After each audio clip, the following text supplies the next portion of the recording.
ఏం పీకుతారు? రోమాల మీద వెంట్రుకలు పీకుతారని అంటావా పేరుని నాని?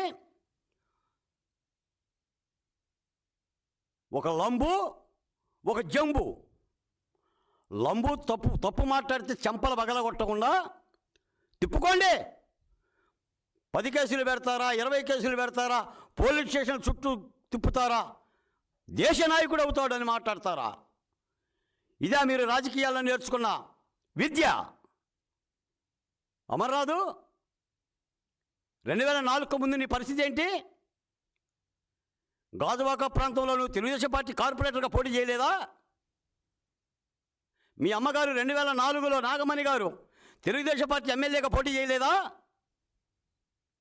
మీ నాన్నగారు కాంగ్రెస్ పార్టీ మంత్రిగా పనిచేశారు. నువ్వు 2019లో తొలిసారిగా అనకాపల్లిలో ఎమ్మెల్యేగా పోటీ చేశావు. కేవలం 5,000 ఓట్లతో గెలిచావు నువ్వు. After all 5,000. జనసేన అభ్యర్థి పోటీ చేస్తే 12,400 ఓట్లు ఆయనకు వస్తే నీకు గెలిపొచ్చింది. జనసేన అభ్యర్థి పోటీ చేయకపోతే అనకాపల్లిలో ఆ రోజున సీటు సితారే, నీ సీటు అప్పుడే తిరిగిపోయేది. ఒక్కసారి ఎమ్మెల్యే అయితే నిన్ను తీసుకెళ్ళిపోయి ఈయన మంత్రి చేశాడు జగన్మోహన్ రెడ్డి. ఒక్కసారి కలిసిన నీకే ఇంత పొగరుంటే మా హోంమంత్రి గారికి ఎంత ఉండాలి? తెలుగుదేశం పార్టీలో పౌరుషం కలిగిన వీరనారిలా పనిచేస్తున్న మహిళా నాయకురాలకి ఎంత ఉండాలి? ఏంటి నీది? నీ నియోజకవర్గానికి వరగబెట్టింది నువ్వేంటి? ఈ రాష్ట్రానికి నువ్వు చేసిందేంటి? నువ్వు దావోస్ వెళ్ళమంటేనే సరిసరిగా ఉంది, మేము ఎట్లుంటాం అక్కడ అన్నావు. ఏం సరిసరిగా ఉంది? ఏముంది సరిసరిగా? నువ్వే మాట్లాడతావా? మేము మాట్లాడతాం, మేము అంటాం దళితుల్ని ఏం బిక్కుంటానంటారా? రోమాలు చూపిస్తారా? రోమాలు పెరిగినాయా మీకు? ఏం మాజీ ముఖ్యమంత్రి జగన్మోహన్ రెడ్డి గారు, నీ వైసీపీ ఎమ్మెల్సీ ఒకడేమో హత్య చేస్తాడు, డోర్ డెలివరీ చేస్తాడు. ఈ మాజీ మంత్రి ఏమో హోంమంత్రినే సాక్షాత్తు వ్యక్తిత్వ హననం చేస్తాడు. ఇదే నా నేర్పింది.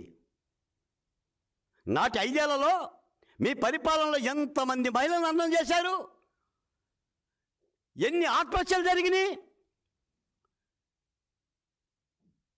మా అమ్మగారిని అంటున్నారు, మా ఆవిడ గారిని అంటున్నారు. వామో వాయో నరిశారు కదా మీరు, కదా ప్రవేశపెట్టింది ఇది.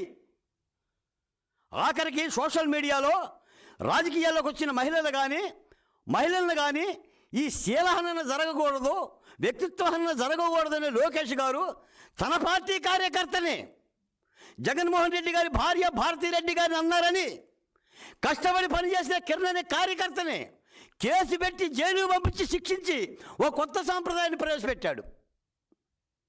అయినా సరే మీ ఆగడంలా మీ నోటికి అద్దు లేదు, అదుపు లేదు, ఆపేవాడు లేడు. 29లో మేము అధికారంలోకి వస్తాం.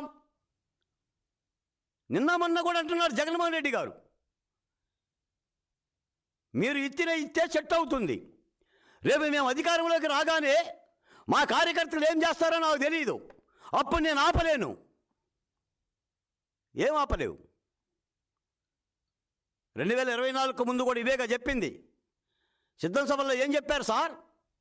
చొక్కాలు పైకెత్తండి, లుంగీలు పైకెత్తండి. ఇదే కదా నా ఎస్సీ, నా ఎస్టీ, నా బీసీ, నా మైనార్టీ అంటే ఇదేనా? ఒక హోంమంత్రిని అవమానపరుస్తారా?